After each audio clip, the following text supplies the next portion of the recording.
ओम श्री गुरुभ्यो नमः।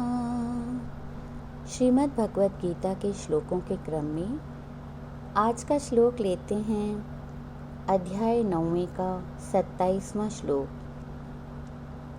यत्करोषि यदश्नासि यज्जुहोषि ददासि यतप्यसि कौन्तेय तत्कुरुष्व मदर्पणम्। भगवान अर्जुन को समझाते हुए कहते हैं, हे अर्जुन, तुम जो भी कर्म करते हो, जो कुछ भी हवन करते हो, जो कुछ खाते हो, दान करते हो, जो कुछ स्वधर्म आचरण रूप करते हो, वह सब मुझे अर्पण करो। अर्थात जो कुछ भी अपने सत व्यवहार से किया जाए, जप तप संध्या वंदन, उपासना, परोपकार, सत्संग, दया धर्म का काम, अथवा जो कुछ सात्विक आहार किया जाए, यज्ञ करें, अन्न धन वस्त्र सुवर्ण गौ आदि का दान करें, जो कुछ तपस्या करें, वे सब भगवान को अर्पण कर दें। अर्थात उनमें किसी भी प्रकार की कोई ममता नहीं होनी चाहिए। ये सभी शुभ कर्म हम परमात्मा के दिए हुए पदार्थों से ही कर सकते हैं। अतः हम जो कुछ भी करें, केवल उनकी प्रसन्नता के लिए ही करें। आहार 3 प्रकार का होता है, सात्विक, राजसिक और तामसिक। आहार के अनुसार ही व्यवहार और अंतःकरण होता है। भगवान इस श्लोक में सात्विक आहार की ओर संकेत करते हैं।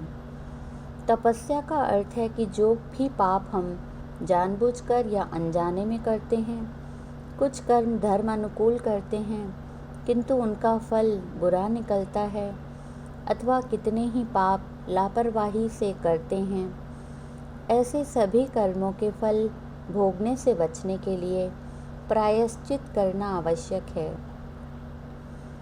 एकादशी, सत्यनारायण और अन्य व्रत नियम करने से अंतःकरण शुद्ध होता है और इंद्रियां संयम में रहती हैं। ये भी तपस्या के ही प्रकार हैं।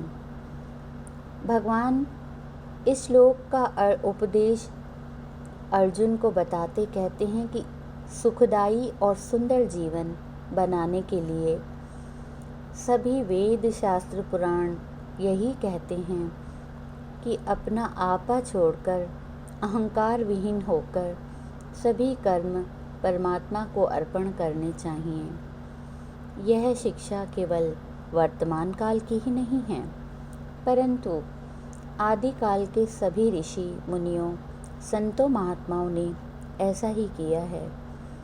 तभी उनका कल्याण हुआ है और उन्होंने परम पद प्राप्त किया है।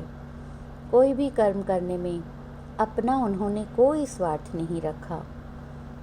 एक राजा या किसी बड़े अफसर की यदि कोई पुरुष निस्वार्थ होकर श्रद्धा व सेवा प्रेम से सेवा करता है, तो वह राजा उसे मालामाल कर देता है।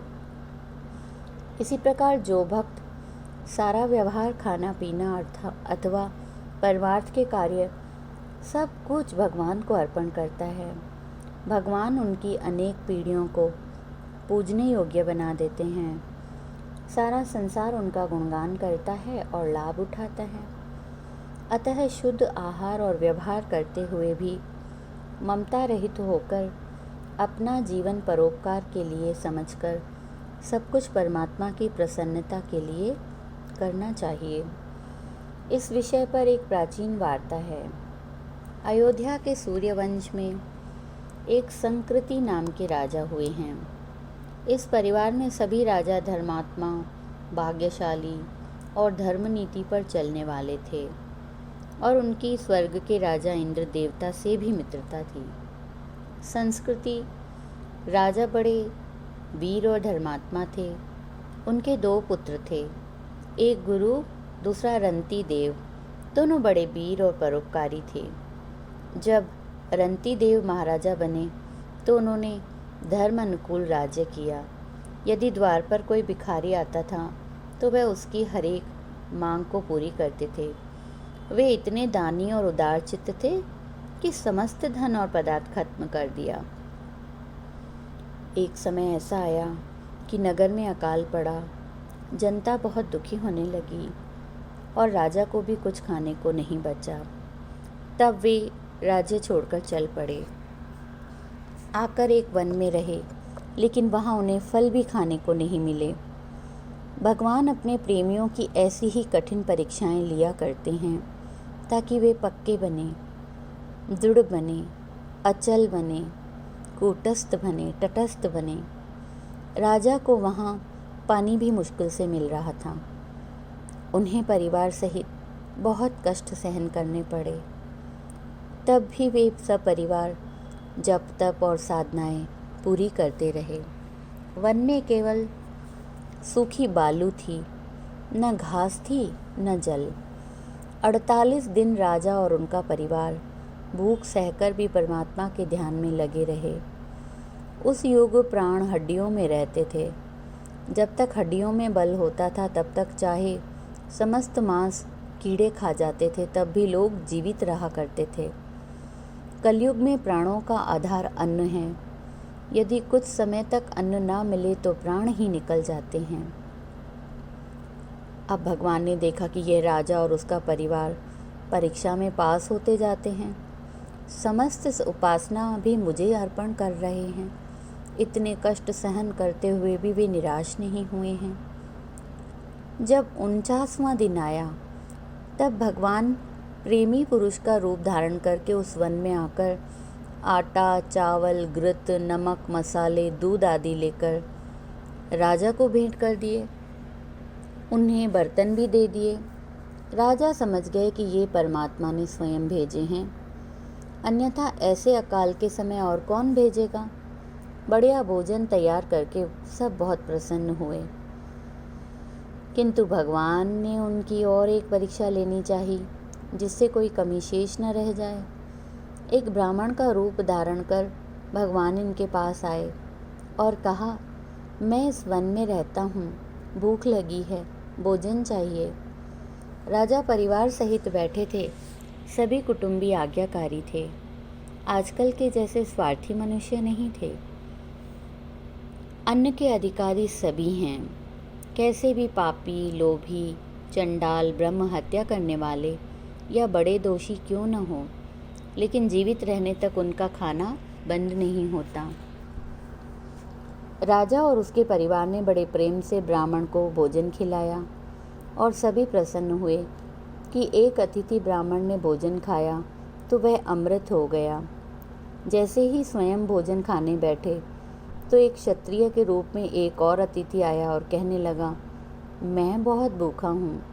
यद्यपि मैं क्षत्रिय हूँ, मुझे मांगना तो नहीं चाहिए, किंतु मैं कष्ट में हूँ और ऐसी दशा में शास्त्र भी क्षत्रिय को मांगने की स्वीकृति देते हैं।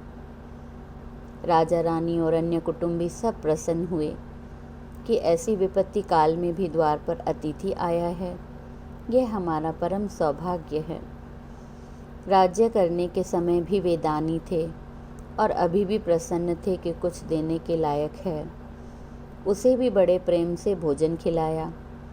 जैसे ही वह खाकर गया तो इतने में एक भील बहुत से कुत्तों के साथ द्वार पर आकर कहने लगा, मैं और मेरे कुत्ते बहुत भूखे हैं।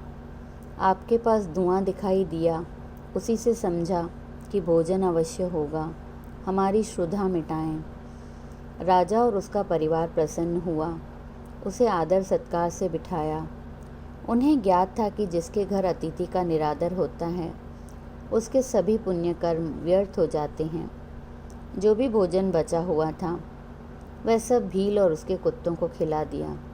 सभी पेट भरकर चले गए। सब भोजन समाप्त हो गया। राजा का सारा परिवार भूखा ही रहा। वे फिर से परमात्मा का नाम जपने में लग गए। केवल एक गिलास पानी बचा हुआ था।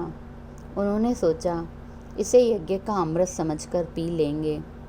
जैसे ही यह संकल्प किया, इतने में एक चांडाल भयानक रूप धारण कर इनके पास आकर कहने लगा, मैं प्यासा हूँ, मरा जा रहा हूँ। राजा ने उससे कहा, प्रिय अतिथि, यह लो, जल आनंद से पियो। पानी का वह अंतिम गिलास भी राजा ने चंडाल को पिला दिया। फिर सभी आनंद पूर्वक बैठ गए। यह सच्चा धैर्य, यही सच्चा धर्म है, जिसकी परख कष्टों के समय होती है। इनकी कितनी महान वृत्ति थी जो सभी को ब्रह्म जानकर प्रेम और सम्मान दिया। देने वाला भी स्वयं ईश्वर था। ईश्वर ही ब्राह्मण, क्षत्रिय, भील, चंडाल और कुत्तों के रूप में उनके पास आया था। उनका धैर्य और ऊंची वृत्ति देखकर भगवान अति प्रसन्न हुए और यह राजा सभी बातों में पूर्ण निकला। तत्पश्चात भगवान वहाँ ब्रह्मा, विष्णु, महेश का रूप धारण कर प्रकट हुए। राजा ने उन्हें पहचान लिया और प्रणाम किया। उन्होंने राजा को बताया, ये सभी रूप हमने धारण किए हुए थे। तुम परीक्षा में पास हुए, तुम धन्य हो। श्रद्धा में भी तुम्हारा मुख नहीं मुरझाया और सब कुछ आपने ब्रह्मार्पणम कर दिया है। 48 दिनों के बाद तुम्हें कुछ मिला तो वो भी तुमने समस्त दूसरों को दे दिया। प्रेम पूर्ण तीनों देवों ने राजा को वरदान मांगने के लिए कहा। अब राजा ने कहा, मुझे कुछ नहीं चाहिए, क्या मांगूं? क्या मांगूं? कुछ स्थिर नहीं। ईश्वर के दर्शन के सिवाय मुझे कुछ नहीं चाहिए। ब्रह्मा के रूप में भगवान ने उसे कहा, मैं तुम्हारे ऊपर बहुत प्रसन्न हूँ। तुम अब जाकर अपने देश में राज्य करो, वहाँ अमृत की वर्षा होगी। वे नगर में गए, वहाँ अमृत की वर्षा हुई, अन्न उत्पन्न हुआ, राजा का कोष भरपूर हो गया। राजा ने फिर से यज्ञ, दान और पुण्य करना आरंभ किया और शेष जीवन आनंद से बिताया। स्वर्गवास होने के बाद भी राजा का परलोक में भी आदर सत्कार हुआ और देवता भी राजा के दर्शन को आए। ओम शांति शांति शांति।